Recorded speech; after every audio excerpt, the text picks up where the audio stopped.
Upang maging isang kabalyero, kailangan niyang patunayan ang kanyang sarili. Mas partikular, kailangan niyang patunayan ang kanyang mga kasanayan. Sasailalim siya sa pagsusulit para sa promosyon ng sundalo, dahil panahon na para talikuran niya ang buhay ng isang mababang ranggong kawal. Akala ni Chris ay hindi siya interesado sa mga bagay tulad ng promosyon, ngunit nararamdaman ni Entred na hindi siya maaaring manatili sa isang lugar magpakailanman.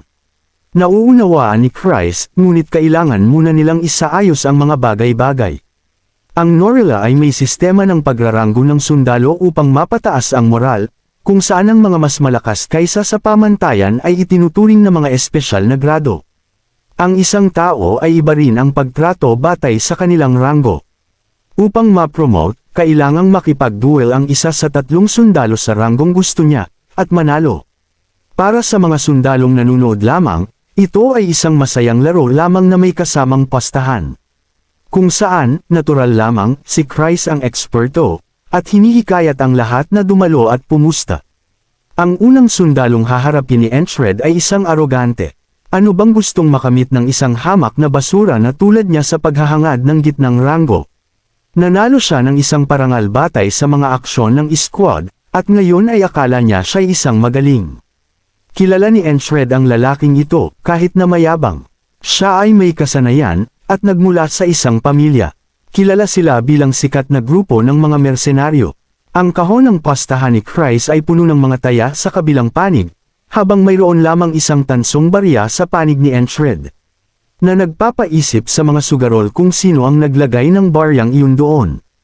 Inisip ni Chris na hindi nila malalaman hanggang sa lumabas ang resulta, kaya dapat silang umupo, dahil magsisimula na ang laban.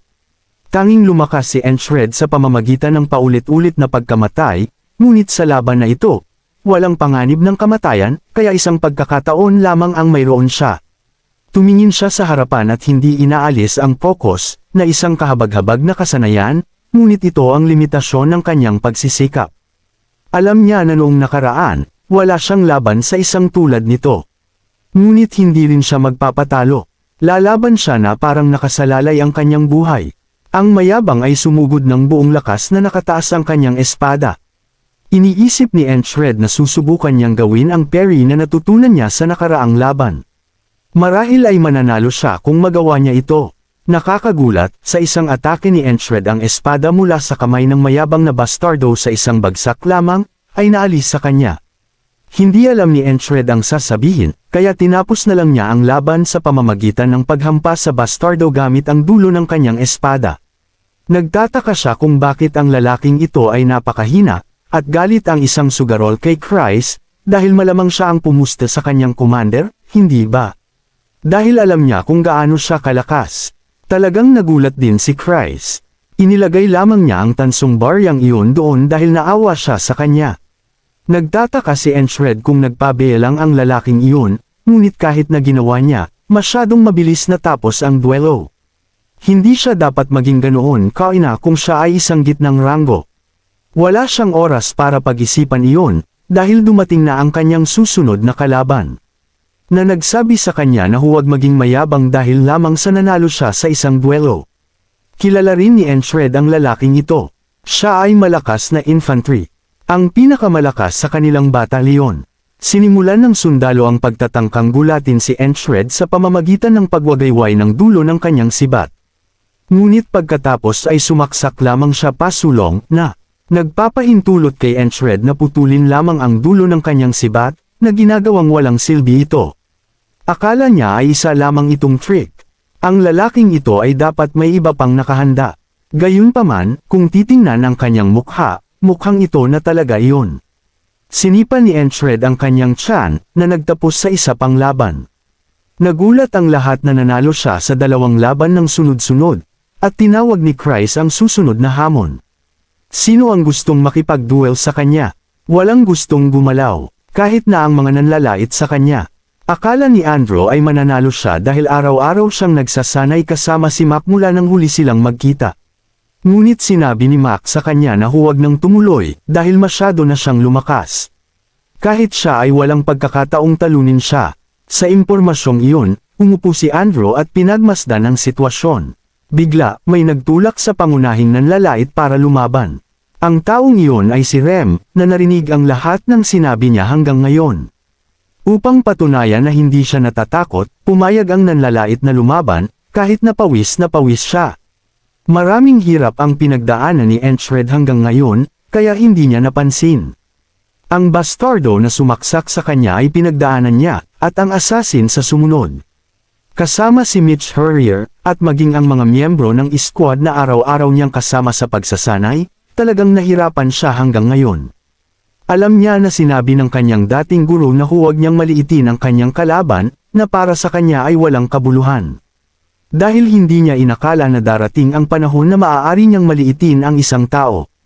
Tinanong ng nanlalait kung ano ang nangyari sa kanyang mukha, ngunit masaya lamang si Entred.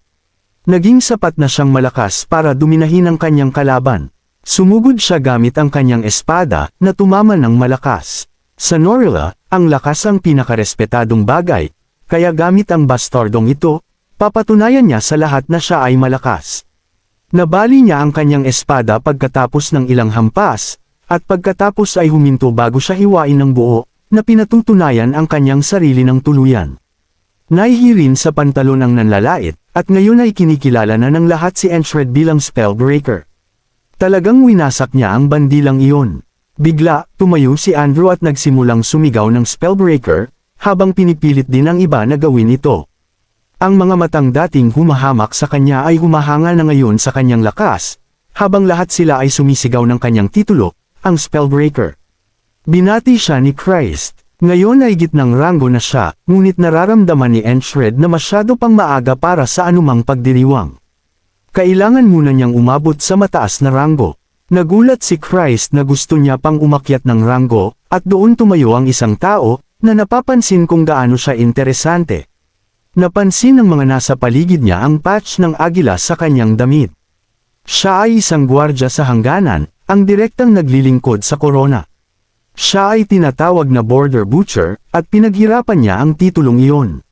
Lumapit siya kay Entred at napansin na gusto rin niyang makipag-duel sa kanya. Isang palakaibigang duelo lamang, walang masyadong espesyal. Habang nanunood ang lahat, alam ni Rem na mahihirapan si Entred dito. Sino ang nakakaalam na ang Border Guard ay katumbas ng lakas ng Aspen's Greyhounds? Ibig sabihin ay maaaring mas malakas pa siya kay Hurrier. Gayunpaman, nagtataka rin siya kung ano ang mangyayari kung makikipaglaban siya sa isang tao nang walang panganib ng kamatayan. Inanyayahan niya ang lalaki na lumapit, na namamangha na hindi siya masyadong natatakot na humarap sa isang tao mula sa Special Forces. Pagkatapos niyang panoorin ang kanyang mga laban, mas interesado siya kaysa sa inaasahan. Ang mga mababang ranggong sundalo ay naghiyawan ngayon kay Entred, inuulit ang parehong bagay. Ang tunay na hari ng labanan ay nasa infantry. Akala ng lalaki na sila ay mga tanga, dahil ang Border Guard ay infantry rin, at ang kayabangan na tulad nito ay hindi nakabubuti. Kailangan niyang supilan sila ngayon, gamit ang maginoon na nasa harap niya. Kahit na mabilis ang kanyang atake, nakikita ni Entred ang kanyang talam, at nagawang depensahan ito. Nagulat ang lalaki na makita ang ganoong konsentrasyon mula sa isang ordinaryong sundalo, at hinawakan siya, iniisip na wala na siyang magagawa pa. Gayunpaman, hinawakan ni Entred ang kanyang kamay, na nagpapahintulot sa kanya na sumugod gamit ang kanyang espada mula sa itaas. Alam ng lalaki na haharapin niya ang kamatayan kung tatamaan siya ng ganoon. Kaya humanap siya ng pagkakataong iwasan ang atake, at gumanti rin ng isang nakamamatay na atake. Sa kasamaang palad para sa kanya, handa si Entred, kaya nahuli niya ang dulo ng kanyang talam, at sinipa siya sa tiyan. Nabitawan niya ang kanyang espada dahil doon, na nagtulak sa lalaki na sumugod para sa huling engkwentro. Bumunot si Entred ng isang maliit na patalim at sumaksak sa parehong anggulo. Malapit na ang tagumpay para sa kanilang dalawa, ngunit doon lumitaw ang ferry commander, at sa isang mabilis na hampas, hinarang ang kanilang mga atake. Nakita ni Entred na nasa likod na ng lalaki ang kanyang mga tauhan. Hindi nila hahayaan ang kanilang pinuno na mamatay pagkatapos ng lahat. Napansin ni Rem na napakaswerte niyang bastardo, ngunit sinabi ng lalaki na duelo lamang ito. Kung magpapadala sila ulit ng ganitong kaguluhan, mapaparusahan sila. Mas interesado si Enshred sa nangyari sa laban, dahil nawala sa kanya ang paningin sa kanyang mga galaw, at muntik na siyang matalo. Ngunit sino ang nakakaalam kung ano ang mangyayari kung naglaban sila hanggang kamatayan? Isinukbit ng lalaki ang kanyang espada at sinabi kay Enshred na hindi siya umaasa ng marami, ngunit hindi niya maaaring hindi kilalanin ang kanyang lakas ngayon. Siya ay tinatawag na Torres, at siya ang commander ng Phaeton ng mga gwardya sa hangganan. Nagpakilala rin si Enshred, habang tinatanggap niya ang pakikipagkamay. Ngunit nagulat ang bawat manunood, dahil ang mga commander ng Phaeton ay mga sundalong may espesyal na ranggo, ibig sabihin ay hindi bababa sa mataas na ranggong sundalo si Enshred. Ipinagdiwang ng lahat ang laban na ito, ngunit talagang hindi ito pinansin ni Enshred, na nagustuhan ni Torres. May kutob siya na magkikita pa silang muli sa lalong madaling panahon, kaya paalam muna. Sa pamamagitan nito, nararamdaman ni Enshred na isang hakbang na siyang malapit sa kanyang tunay na layunin. Nang araw ding iyon, inanyayahan siya ni Graham, ang unang commander ng heavy infantry, sa kanilang kampo. Ito na ang ikatlong beses na inanyayahan si Enshred. Una ay ang ikalawa, at pagkatapos ay ang ikatlong kumpanya, marahil dahil winasak niya ang spell na iyon. Ipinaliwanag ni Graham na ang kanyang kumpanya ay isang mahalagang elemento ng batalyong ito. Alam niyang mahalaga ang alok na ito, hindi ba? Alam ni Enshred na mapapabilang siya sa mga piling tao sa sandaling tanggapin niya ito, ngunit tumanggi siya. Na nagpatanong kay Graham kung tungkol ito sa commander ng ika-4 na kumpanya. Makikipag-usap siya rito kung kinakailangan. Sinabi ni Enshred sa kanya na hindi iyon ang dahilan, at dahil sa kanyang sinserong mukha, hindi na siya magpipilit pa. Iminungkahi ni Enshred na ipadala niya si Rem sa kanya, ngunit walang gustong magkaroon ng baliw na bastardong iyon sa kanilang koponan. Salamat sa kanya, nakaligtas sila sa huling labanan, kaya dapat niyang ipagpatuloy iyon. Namamangha si Christ na, nakakatanggap siya ng napakaraming alok. Dapat na ba siyang magsimulang mag-impake ng kanyang mga gamit o ano? Sinabi ni Enshred sa kanya na hindi siya sasama, ngunit ito ang nagpataka kay Christ kung bakit niya tinatanggihan ang bawat alok. Sa ngayon, tatrituhan siya ng maayos, saan man siya pumunta. Bago pa makasagot si Enshred, pumasok si Torres, na gustong magtanong ng mahalagang bagay kay Enshred. Dapat siyang pumunta sa mga bantay sa hangganan. Alam ni Enshred na ito ay isang kahangahangang alok, mas mabuti pa kaysa sa unang kumpanya, at ganoon din ang nararamdaman ni Rem. Magiging tanga siya kung tatanggihan niya ang alok na ito. Napagtanto ni Torres, nang maglaban sila, nasabik siyang humarap sa mas mahirap na laban. Kung sasama siya sa kanila, papag-ensayuhin niya siya at hahamunin ang kanyang katawan hanggang sa sukdulan nito. Ang pagpunta niya sa mga bantay sa hangganan ay nangangahulugang makukuha niya ang buo niyang potensyal. Ang lahat sa kanyang koponan ay tinanggap na ang kanilang kapalaran, kaya binuka ni Enshred ang kanyang bibig. Kung ang pinag-uusapan niya ay isang impyernong lugar para magsanay, walang ibang lugar na katulad nito.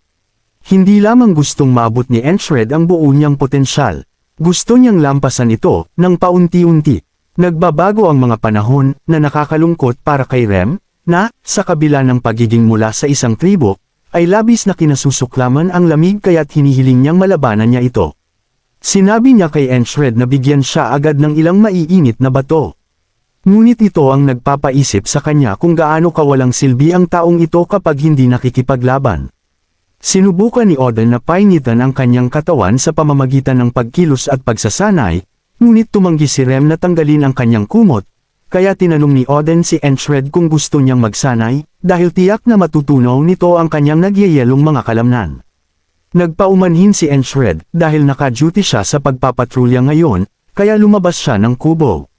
Nagulat din si Enshred sa pagbabago ng panahon. Noong una ay medyo malamig, ngunit ngayon ay ganap ng taglamig.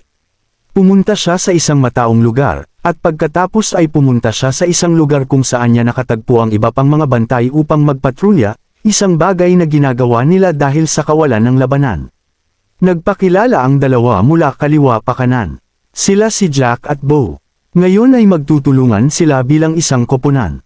Nakaramdam si Enshred ng kakaiba sa mga taong ito, parang narinig na niya ang kanilang mga pangalan dati, ngunit binaliwala niya muna ito.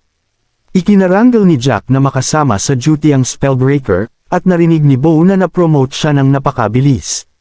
Ang makapunta mula sa pinakamababang ranggo hanggang sa isa sa mas mataas na ranggo ay kahanga-hanga, ngunit sinabi ni Enshred na swerte lang siya.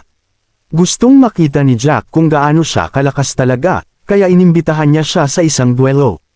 Na tinanggap ni Enshred. Pagkatapos ng ilang sandaling paglalakad, naramdaman ni Jack na parang isinumpa siya na magpatrolya sa ganitong panahon, at sumang-ayon si Bo na medyo malamig, ngunit hindi maintindihan ni Enshred kung bakit sila sobrang lapit sa kanya. Habang patuloy silang naglalakad sa palengke, isang maliit na nakatalukbong na figure ang lumitaw mula sa dilim at biglang nadulas patungo kay Enshred. Sinubukan niyang hawakan ang tao, iniisip na bata lamang ito, ngunit biglang bumunot ng isang kutsilyo ang nakatalukbong na lalaki at itinarak ito ng diretso sa dibdib ni Enshred bago pa siya makapag-react. Nagpanggap si Jack at Bo na lasing siya o kung anuman, itinago siya mula sa karamihan. Magkakasama ang tatlong ito. Tinanong ng nakatalukbong na tao kung nagulat siya, ngunit dapat niyang malaman, ang mga Greyhound ay hindi kailanman nakakalimot sa isang target. Nakikita ni Enshred na isa itong kalahating diwata, malamang na isang assassin na ipinadala ng Aspen dahil sa pagbasag ng spell. Brutal na binunot ng assassin ang kanyang kutsilyo, iniwan siyang sugatan, at sinabi ni Jack kay Bo na umalis na, dahil matagumpay ang kanilang misyon. Naaalala na sila ngayon ni Enshred. Sila ang mga sugatang sundalong spy, ayon kay Chris. Sa sitwasyong ito, tatlo sila laban sa kanya, at malalampasan niya ito. Ngunit ngayon, bumagsak siya sa lupa, dumudugo mula sa kanyang sugat at namamatay sa lugar. Muli siyang nagising, marahas na bumangon mula sa kama, na ikinagulat ni Rem, ngunit gusto lamang ni Enshred na bumangon ng may mas maraming enerhiya. Mabilis siyang lumabas, kung saan nakita niya si Odin na naghuhugas sa malamig na tubig, na nagdulot ng singaw na lumabas mula sa kanyang maskuladong katawan. Tinanong ni Enshred ang tungkol sa kanyang paraan ng pagsasanay upang painitan ang katawan, na kinumpirma ni Odin na mayroon ganong pagsasanay. Ito ay isang mahalagang bagay sa panahon ng taglamig. Pinapayagan din ito ang isang tao na maging handa sa anumang bagay, na isang bonus. Sa isip na ito, hiniling ni Enshred na turuan siya nito, dahil nakita niya si Rotten na bumunot ng kutsilyo, ngunit hindi siya nakapag-react dahil hindi handa ang kanyang katawan. Dapat din niyang napansin kung gaano kalapit sina Jack at Bo. Uunahin niyang patumbahin ang dalawang lalaking iyon, ngunit maaaring gumawa ng hindi inaasahang bagay ang kalahating fairy na iyon. Pinasigla siya ni Odin. Malulungkot talaga ang kanyang mga kalamnan kung hindi niya mapapanatili ang posisyong ito. Nagpakilala sina Jack at Bo, at sumunod din si Enshred sa parehong pagpapakilala, ngunit mas humanga na ngayon si Jack dahil wala siyang suot na coat. Na ipinaliwanag ni Enshred sa pamamagitan sa pagsasabing nagsasanay siya. Handa na ang kanyang katawan ngayon salamat sa mahigpit na pagsasanay ni Odin. Alam niyang malapit na niyang harapin si Rotten, kaya bago pa ito makalapit, sinubukan niyang hampasin ang mga nasa likod niya, ngunit nakaiwas si Bo, na nagbigay sa kanya ng oras upang bunutin ang kanyang espada. Alam ni Enshred na tatakbo o aatake si Rotten. Bago mangyari ang anumang bagay, kailangan niyang harapin ang dalawang ito. Sa kasamaang palad para sa kanya, may isa pang alas si Rotten, dahil naghagis siya ng kutsilyo sa kanyang direksyon, na tumama sa mahahalagang bahagi ng katawan ni Enshred. Gayunpaman, humanga siya sa kakayahan nitong tamaan siya sa layong ito, at sa gitna ng napakaraming tao, mayroon siyang kasanayan. Hindi niya ito may kakaila. Narinig ito ni Enshred, ngunit tumagos na ito sa kanyang puso nang marinig niya ito. Dinisenyo ito upang maging mas mabilis kaysa sa tunog. Sa sitwasyong ito, kailangan niyang harapin ang mga kalaban sa malapitan at malayo ng sabay-sabay, na labis na nagpapasigla sa kanya. Paano siya maghahanda para dito? Sasaksak si Rotten kapag malapit siya, at naghahadjust ng mga kutsilyo kapag malayo siya. Ang pader na ito na kailangan niyang lampasan ay hindi naman mahirap unawain. Ito ay talagang simple, patuloy ang pagsasanay ni Enshred, bagamat pakiramdam niya ay mamamatay na siya. Nagtataka sina Ragna at Rem kung talagang kasing hirap ba ito ng sinasabi niya. Pumasok si Jackson sa kubo, at nakita niyang nakakalat at nag-uunat silang lahat, pati na ang Panther.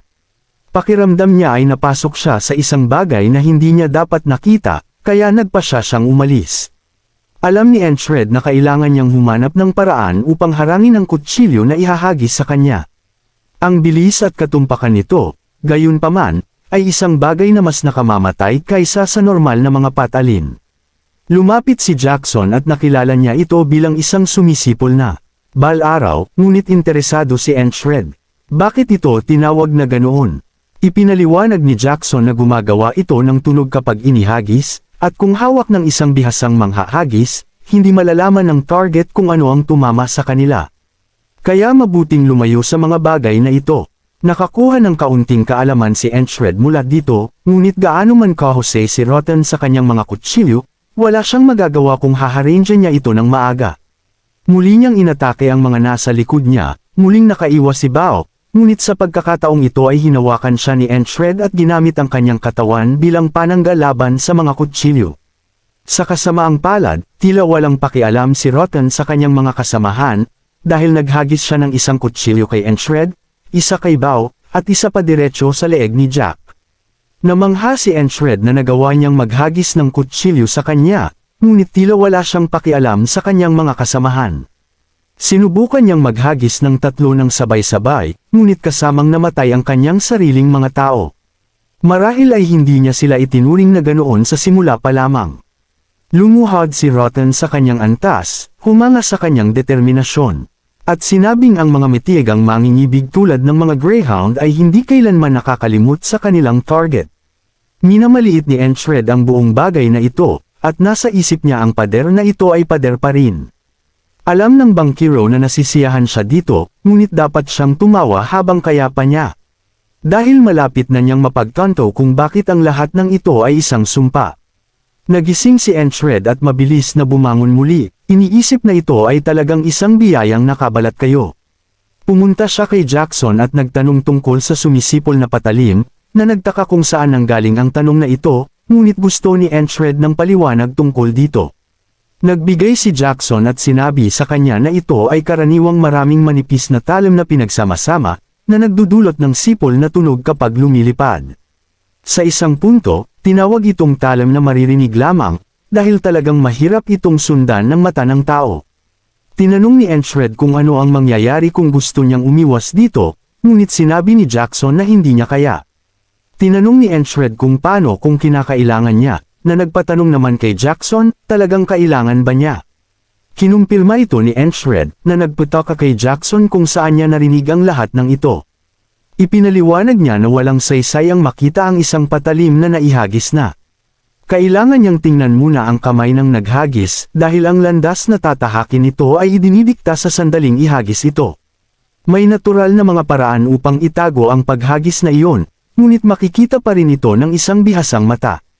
Tinanong ni Enshred kung maaari siyang matuto ng ganoong bagay, ngunit sa kanyang kasalukuyang mga kasanayan, sinabi ni Jackson na hindi niya talaga ito magagawa. Alam ni Enshred na pinagsasabihan lang siya nito, pero tinanong siya ni Jackson kung gusto niyang turuan kung paano humadges ng mga patalim. Kung wala siyang kumpiyansa, pwede na niyang kalimutan na lang. Alam ni Enshred na ito na ang pagkakataon niya, kaya nagpasya siyang matuto. Maya-maya, nakipagkita siya kay Jack at Bo, inaalala ang sinabi sa kanya ni Jackson. Sa sandaling humadges siya, dapat niyang i-relax ang buong katawan niya at mag-focus habang lumalabas ang talam sa kanyang kamay. Ang makita at makaiwas dito ay halos pareho lang.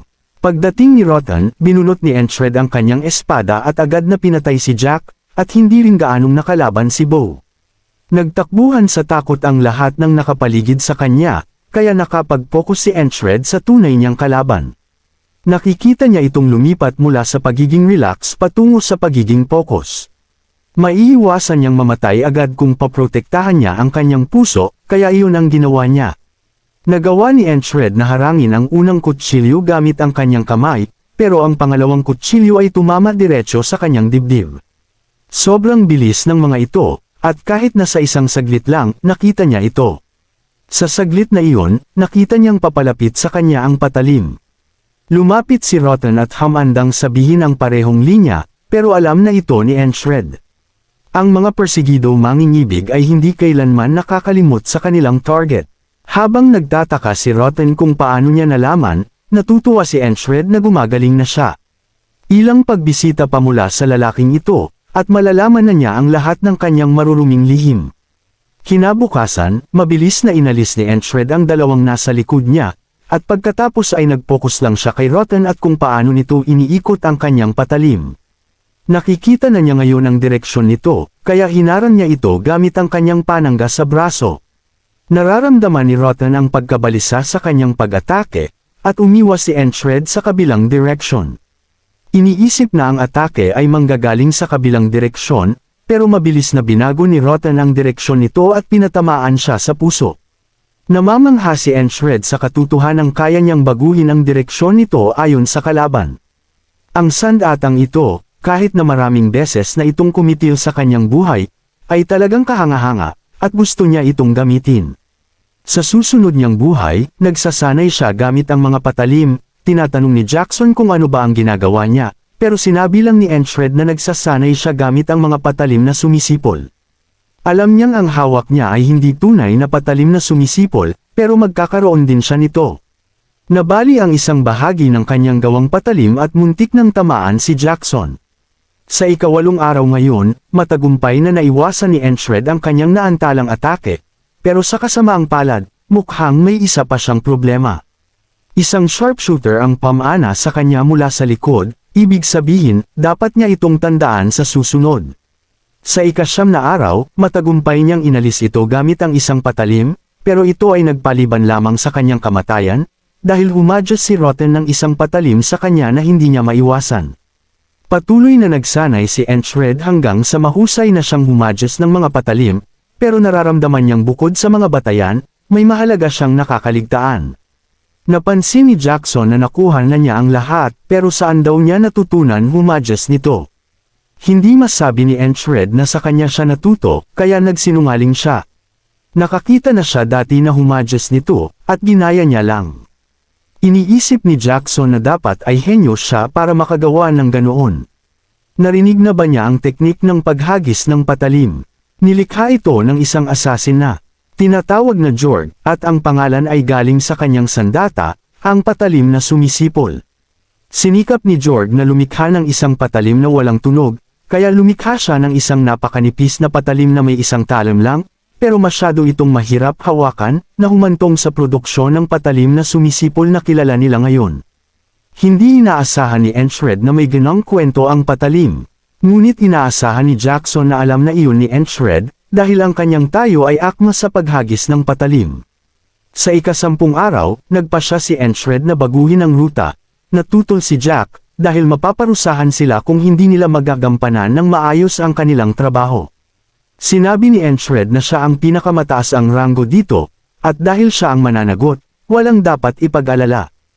Naririnig niya ang dalawang nagbubulungan tungkol sa pagbabago ng plano na ito, na talagang hindi nila gusto.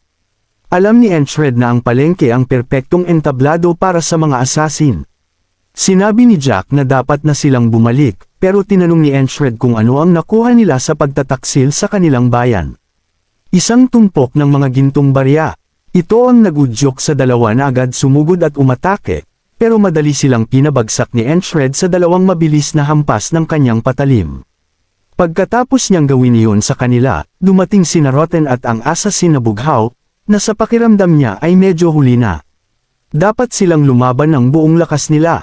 Sabay-sabay na humadya si Rotten ng 4 na patalim, pero baliwala na iyon ngayon dahil nakikita na ni Entred ang kanyang kamay. Lumipat sa likod niya ang assassin na bughaw para umatake, pero inalis siya ni Entred gamit ang isang patalim. Sinamantala ito ni Rotten para mawala ang pagkakataon at umatake habang nakabukas pa ang kanyang likod, pero eksperto na hinarang ni Entred ang kanyang patalim.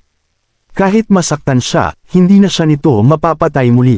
Natakot ngayon si Rotten at tinanong kung sino ba talaga siya, pero nararamdaman ni Entred na hindi na niya kailangang malaman. At tinanong si Rotten ilan sa mga magagandang sandatang ito ang dala niya.